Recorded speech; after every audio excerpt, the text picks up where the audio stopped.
My father was a mountain musician who was killed by the local drunk when I was 2 years old.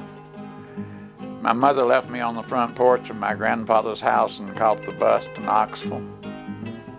I was raised by my grandparents in a house filled with the past. I told my first stories to 150 white Leghorn chickens in a dark chicken house when I was 6 years old.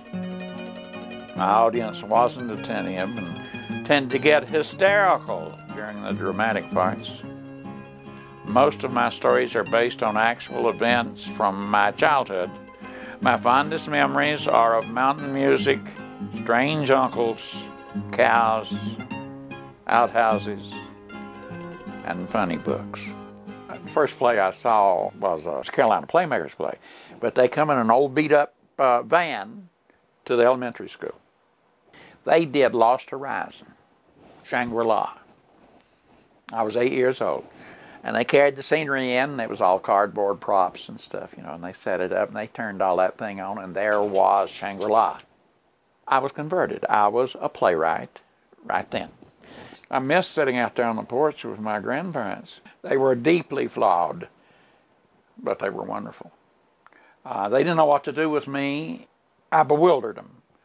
They did not want me to go to college. My granddaddy told me flat, he said, you can't go. But I was blessed by a high school principal named Henry Galloway, who said, go back and tell your grandpa that I know a way you can go to school and it won't cost him a cent. So I told him that, and he says, no, you're not going. And he pointed out the window, and he says, yeah, cornfield. That's college. You can graduate right out there.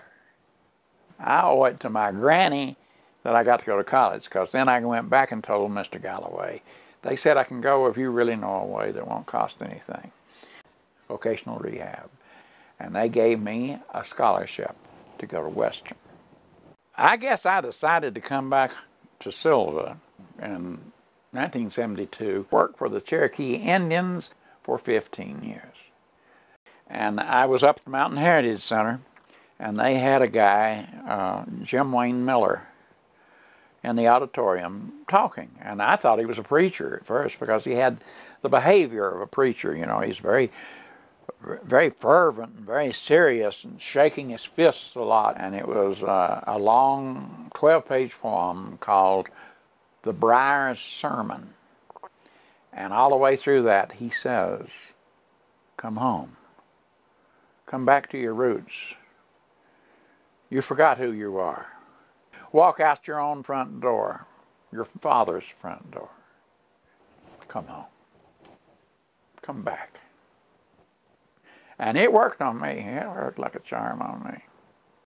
There was people sometimes that would call me Little Hap. You're Happy's boy. You're Little Hap. I heard your daddy play the Raindrop Waltz, and that's where I got to play the Raindrop Waltz, my daddy's theme song that he played at dances. Out of everything I've written, my favorite things are the Raindrop Waltz, the play, and the other one is the dramatic monologue, Prince of Dark Corners.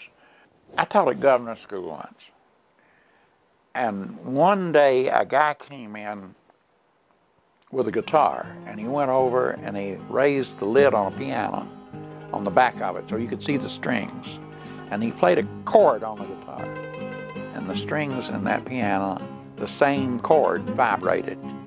Same way when I tell stories or write a play or anything, I want to move somebody so much that it is a corresponding chord that sounds here and sounds there. That's what I want.